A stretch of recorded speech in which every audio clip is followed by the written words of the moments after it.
really speaking, you are this underlying oneness where the entire universe is one. The world is real, and it is none other than Shiva. Shiva is not appearing as the world. Shiva manifests.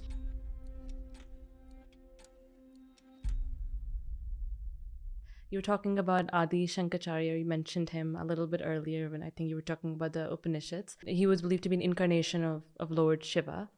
So Kashmiri Shaivism is something I've been interested in. And just if, I know we don't have too much time, but if like you can go in a brief description of what that path is, and that's I think also falls into the non-dual category. But how is it different from the pathway of Advaita Vedanta? Yes. Adi Shankaracharya was one of the greatest figures in the history of Indian spirituality. He lived about 1300 years ago. He was born in Kerala, but he belonged to all of India because he traveled across the length and breadth of India more than 1,000 years ago, reviving and reforming Hinduism, and especially establishing the path of non-dual Vedanta, which already existed. But he gave it a firm foundation by writing the commentaries on the essential texts, on the Upanishads, Bhagavad Gita, Brahma Sutra, and so on, and multiple other texts, but also multiple devotional traditions. There's so many beautiful hymns that Adi Shankaracharya has written. And it was in present-day Madhya Pradesh, in what is called Omkareshwar, Adi Shankaracharya, as a young boy of 12, he came and met his guru, Govindapada, who was the disciple of a great non-dualist, Gaurapada, the author of the Mandukya Karika. So I have just come yesterday from Bhopal. The government of Madhya Pradesh has got this new project called the Ekatma Dham, the place of oneness. That's the central message of Adi Shankaracharya and the central message of Advaita Vedanta, oneness, the oneness of all existence. And they have established a 108-foot statue of Shankaracharya in Omkareshwar. Wow. And they're establishing a huge institute in the name of Shankaracharya. All right. So oneness. Ekatma means oneself. It's not just some external oneness. A physicist can talk about oneness, the unified theory which explains everything in the universe. But there also the physicist, as if stands apart from it. I'm trying to understand this. But Vedanta says this oneness is you. We think I am this body, or I'm this mind, this person. Vedanta says only superficially. Really speaking, you are this underlying oneness where the entire universe is one. This is called Brahman or Atman. Ekatma, oneself. Now, this is also non-dual. Non-dual in this sense, there is nothing in the universe which constitutes a separate reality apart from Brahman or Atman, you. So there is nothing in the universe, nobody in the universe which is other than you. The real you, not the person. As a body, of course, there are so many other people. As a person, also so many other persons.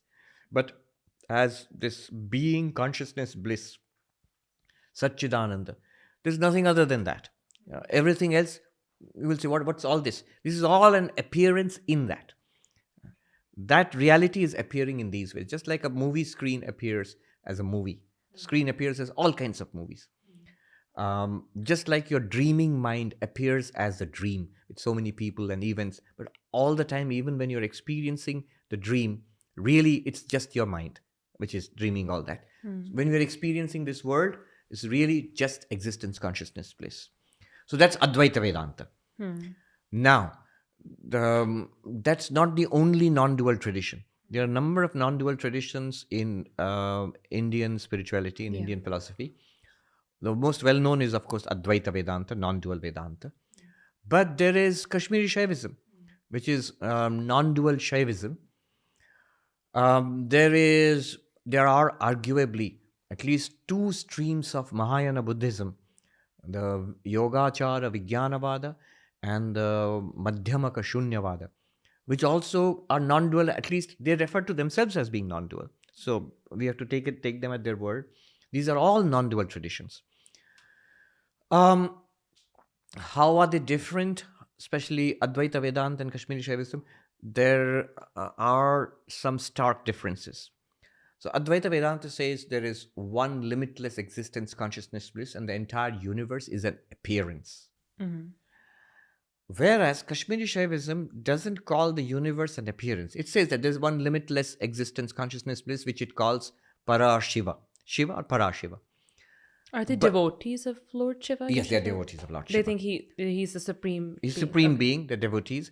But they will say the universe is not false. It's not an appearance. It's not a dream. Mithya. It's not Mithya. It's real. It's not mithya. Okay. It's real. Then what is the relation? Then how can it be non-dual?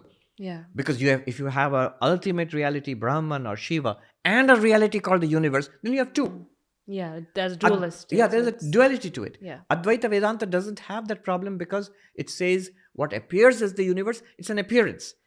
Appearance and reality, you cannot count them together. If there's a rope and a snake, the rope is appearing as a snake, you don't say there are two things.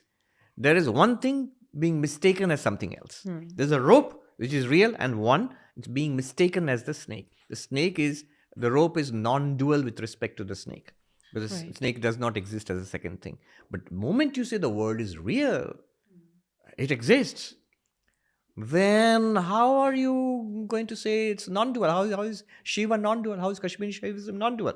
Well, they say the world is real and it is none other than Shiva. Shiva is not appearing as the world. Shiva manifests. They have a theory of vibrations, spanda. The ultimate reality is pure consciousness. They call it vibration, spanda. They call it play of consciousness. So, vilasa, the play of consciousness. The term they use is chid vilasa, the play of consciousness.